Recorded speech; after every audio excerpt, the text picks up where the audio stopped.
Governor Bala Mohammed's transformational agenda is entering a powerful new chapter with the highly anticipated Bauchi State Economic and Investment Summit, set to take place at the Ultramodern International Conference Center from 8th to 9th October 2025.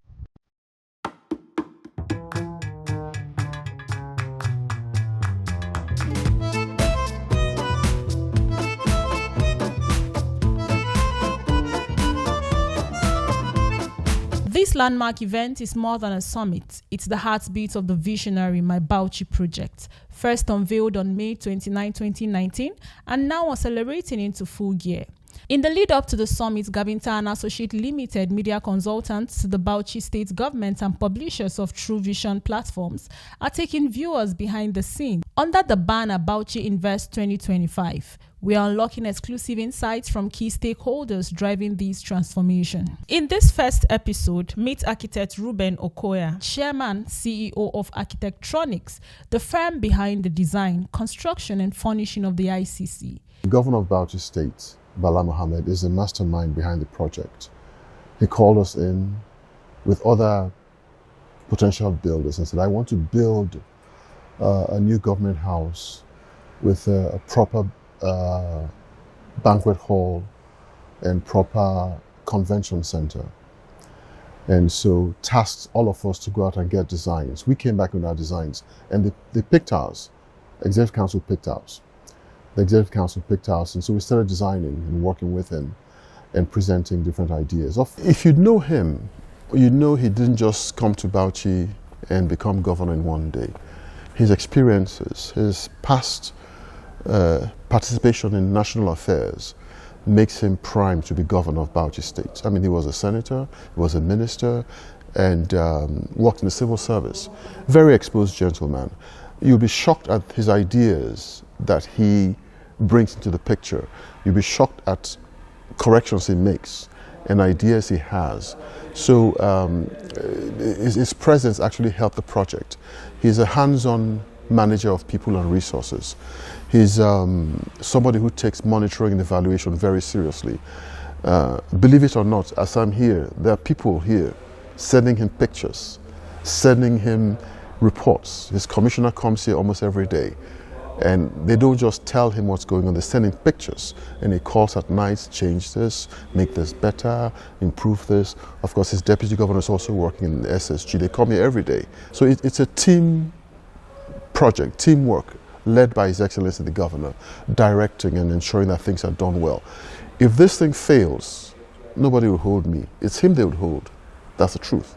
He may hold me responsible, but at the end of the day, he's the one responsible, and he takes it very, very seriously. So what you see here is a culmination of his vision, his focus. When he started this project, people thought it was a joke. You come into Bauchi and you wonder, is this in Bauchi or is it in Dubai? And why not? I've never heard His Excellency say, I'm going to turn Bauchi into Dubai. But he's doing it physically, not talking about it. He doesn't talk about it, but he does it. So it's a man with vision of what he wants. Everything he has done in Bauchi State, he has done before. And if you go around, you see projects happening here as if it's a first tenure, when it's actually a second tenure rounding up. So he drives the whole process. Is someone you like to work with. He's tough, but at the end of the day, you see the results.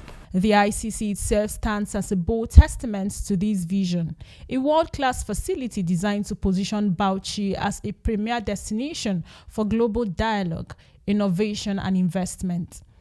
Bauchi is rich in architecture, rich in culture, so you see a lot of elements here that reflect the culture of Bauchi, the people, and the environment, the arid Sahel environment.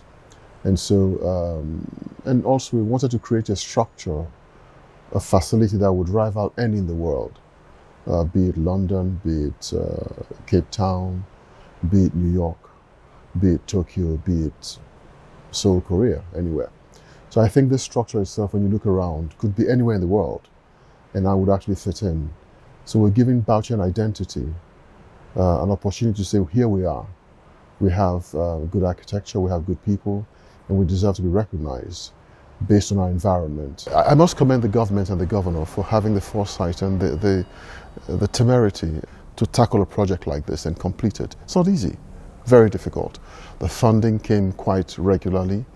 Sometimes there were hiccups, but you can't. We're here now, so it's taken us a number of years. Would have liked to do it a shorter period, but it's taken some years, and we're here now. He shares the journey of crafting an architectural marvel that doesn't just meet global standards, it redefines them. Quality was the driving force. We had to make sure that everything we did was of high quality. Even the ones in Bauchi, we had to do samples, go through the process of vetting the samples to ensure that all the errors were removed and things were now perfect. We also did a lot of training locally to improve those we're working with. We've done some knowledge transfer to the locals who have also taken good steps. We have Bauchi architects, Bauchi engineers, Bauchi quantity surveyors working with us now who have learned a great deal from the project. The structure itself was designed as a real conference center where you have various size halls and you have breakout rooms for committee meetings and things like that. We have kitchens out here, serveries, we have media rooms, we have management facilities, we have parking for over 250 cars. There are 5 main halls. This is the biggest one. This can sit about 1,500 people at a time. This hall can. It's the biggest hall. This hall is about the size of Congress Hall in the Hilton, maybe a little bigger.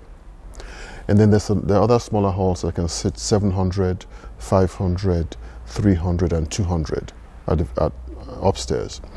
And then we have breakout rooms for committee meetings and things like that.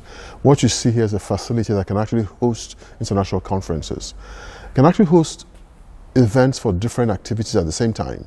You can have 4 or 5 events going on here. Without interruption. Without interruption. Different people, different organizations can have meetings. You can have 3 ministries having events here with a private wedding and a naming ceremony or whatever you want to call it. So it's a very comprehensive project, structured that is. Of course, we have power, we have water, independent power source, water, and service entrances and all those kinds of things. There's also an extension for outdoor activities. You may have seen that, where you can actually have canopies.